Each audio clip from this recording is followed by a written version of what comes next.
Welcome to the Explainer. We're going to look past the big-name components, the flashy CPU and graphics card. We're going to dive into the unsung heroes of your PC, the really critical parts that handle power, cooling, and all your storage. I mean, it's so easy to get caught up in the processor or the latest graphics card, right?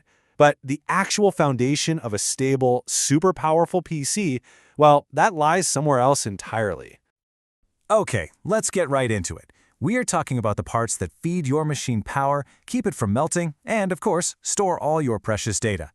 And look, getting these right, it's not just about raw performance. It's about the health, the stability, the very core of your entire system. So, first up, let's talk about the heart of the machine, the thing that literally breathes life into every single component. We're talking about the power supply unit, or as you'll always hear it called, the PSU. So just think of this little box as your PC's own personal power station. It takes that raw, kind of chaotic energy straight from your wall outlet and turns it into the super precise, stable, low-voltage power that all those delicate parts inside your computer desperately need. I mean, without it, nothing, and I mean nothing, works. So the big question is, how much power do you actually need? And that's where wattage comes into play. If you go too low on the wattage, well, your PC is going to be unstable. It might crash all the time, or it might not even turn on. But going way overboard with a super high wattage PSU you don't need, that's just throwing money away. And just look at this chart. You can see how fast those power requirements shoot up. I mean, if you're building a serious gaming rig, let's say with a monster card like an RTX 4090 and a top-of-the-line CPU, you're going to need a PSU that can push 1,000 watts or even more just to keep everything happy. But wait. It's not just about the total number of watts. Efficiency is absolutely crucial. You'll see this 80+ certification on PSUs. What that means is the power supply is better at its job and wastes less energy as heat. They have different levels, bronze, gold, platinum, and the higher you go, the more efficient it is. And that means a cooler system, a quieter system, and hey, a lower electricity bill. Win, win, win. Okay, but here's a problem I'm sure you've seen if you've ever looked inside a PC. A standard, non-modular power supply comes with this octopus of cables attached, right? And all those unused wires just get stuffed in there, creating a total rat's nest. And it's not just about looking ugly. That mess can seriously choke off the airflow your components need to breathe. So what's the solution? It's elegant, really. A modular power supply. With these, you only plug in the cables you actually need.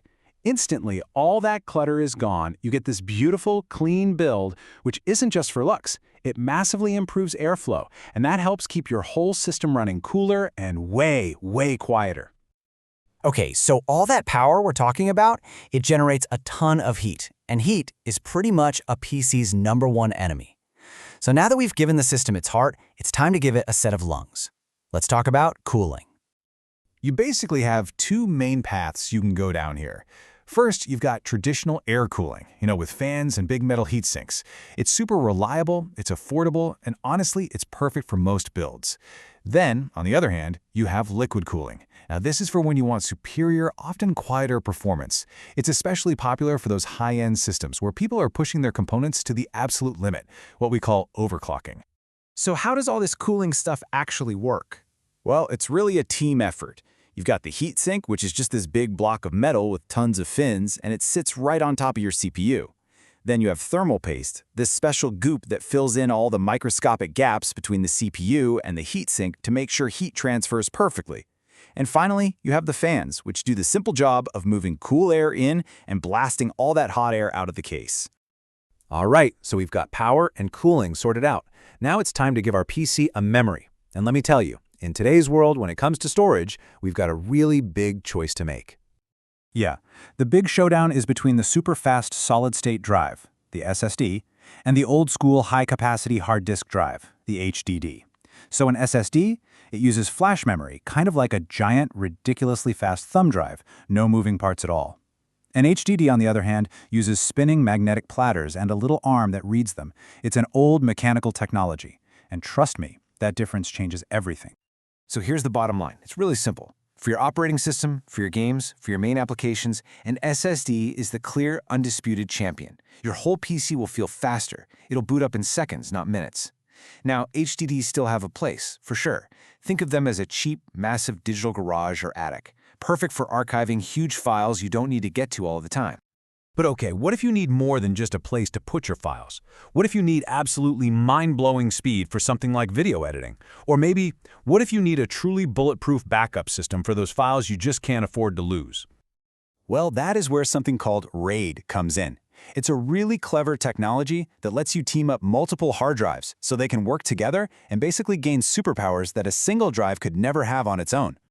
Let's break down two of the most common types. First, you've got RAID 1. This is called mirroring, and it is all about one thing: safety. Every single time you save a file, an identical copy is instantly written to a second drive. So if one of those drives suddenly dies, no problem. You haven't lost a single thing. It's the ultimate peace of mind, especially if you're a photographer, a video editor, anyone with files you just can't replace. Then you have the complete opposite, RAID 0. This one is called striping, and it's built for pure, raw speed. What it does is it splits your files across multiple drives, so it can write and read parts of the file from all of them at the same time.